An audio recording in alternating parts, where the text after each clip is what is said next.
கிரைண்டரில் அரைச்சா வடை நல்லா வரும். ஆனால் மிக்சியில் அரைச்சாலுமே அதே மாதிரி வர்றதுக்கு ஒரு டிப்ஸ் சொல்கிறேங்க. 1 டம்ளர் நம்ம உளுந்து எடுத்தோம் அப்படின்னா 1 கைப்பிடி அளவுக்கு நம்ம பச்சரிசி எடுத்துக்கலாம். பச்சரிசி எடுத்துகிட்டு உளுந்தோடையே ஊற வச்சிடலாம். 2 மணி நேரம் ஊற வைக்கலாம். நீங்கள் காலையில் போடுறதா இருந்தால் நைட்டு வந்துட்டு ஊற வச்சுட்டு ஃப்ரிட்ஜில் வச்சுட்டு கூட காலையில் 1 மணி நேரம் முன்னாடியே எடுத்துகிட்டு மிக்சியில் கொஞ்சமாக தண்ணி தெளித்து அரைச்சிங்க அப்படின்னா நல்லா மொறுமொறுப்பாக வருங்க. அதே மாதிரி வடை எண்ணெயில் போடுறதுக்கு ஒரு டிப்ஸ் சொல்கிறேன். பக்கத்தில் தண்ணி வச்சுக்கோங்க. தண்ணி வச்சுட்டு கை நனைச்சிட்டு இந்த மாதிரி ஹோலை வந்து நல்லா இப்படி அழுத்தி ப்ரெஸ் பண்ணி விடுங்க. அப்போ தான் அந்த ஹோல் வந்து உங்களுக்கு நல்லா தெரியும். இல்லைன்னா அப்படியே அந்த ஹோல் வந்து இப்படி போட்டோன்னே இப்படி போட்டிங்க அப்படின்னா ஹோல் வந்து அமுங்கிடும்.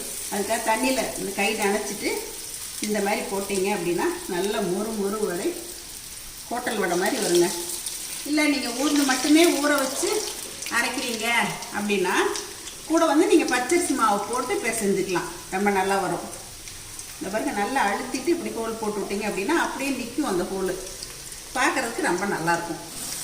காலையில் நேரம் கொஞ்சம் அப்படியே கலைபுற மாதிரி தாங்க இருக்குது. மத்தியானத்துக்கு ஒரு உருளைக்கிழங்கு வறுவலும் ரெடி ஆகிட்டு இருந்து நல்லா மிதந்து வந்துருச்சு. எண்ணெயிலேருந்து அப்படி பெரட்டி விட்டு எடுத்தால் நல்ல அருமையான மொறு மெது வடை ரெடிங்க. எங்கள் வீட்டில் மார்னிங் பிரேக்ஃபாஸ்ட்டு தான் பொங்கல், சாம்பார், மெதுவடைங்க. இப்போ வடை ரெடி ஆயிடுச்சு.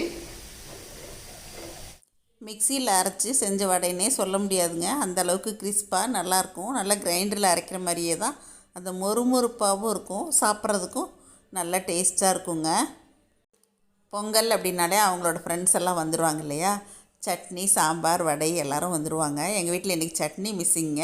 நல்லா சூடான பொங்கலில் கொஞ்சமாக நெய் விட்டு இந்த மாதிரி சாம்பாரை மேலே ஊற்றிட்டு பக்கத்தில் ஒரு வடையை வச்சுட்டு பொங்கலை நல்லா சாம்பாரில் பெரட்டி எடுத்து சாப்பிட்டா காலையில் டேஸ்ட்டு கேட்கவே வேண்டாங்க. கூடவே அந்த வடையும் சாம்பாரில் நனைச்சிட்டு சாப்பிட்டா காலை பொழுது அமோகங்க.